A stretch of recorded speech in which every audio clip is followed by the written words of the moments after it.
Kumusta mga kadribol? Isa si AG Edo sa magandang ipinakitang performance noong nakaraang FIBA World Cup. Naglalaro ngayon sa Japan B-League para sa koponan ng Toyota Grouses. Bagamat tinambakan ng Ryoko Golden Kings kung saan naglalaro din ang dating import ng Meralco Bolts na si Alin Durham. Subok na sa galing sa performance ang batang ito. Mapa rebounds and drive to the basket ay magaling ito.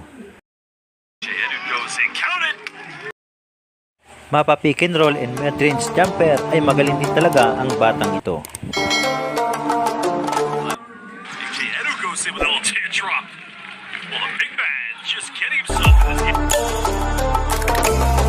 Makikita din sa video ang magandang depensa nito kay Alin Durham makaraang mablock na ito. Nakabingwit pa siya ng foul sa tagpong ito.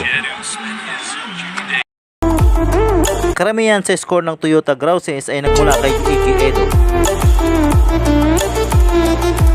Maganda ang ipinakitang performance ngayon ni AG Edo, mapadepensa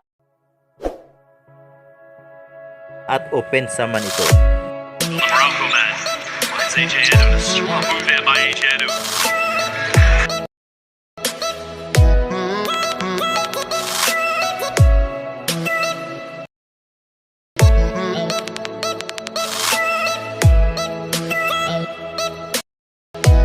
Ka-still pa siya sa tagpong ito na nagbigay ng kumpiyansa hindi lamang sa kanya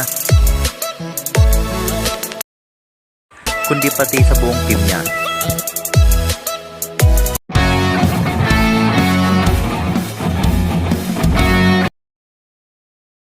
Sa kanilang laban ay nagtala si AG Edo ng double digit na 18 points at 8 rebounds.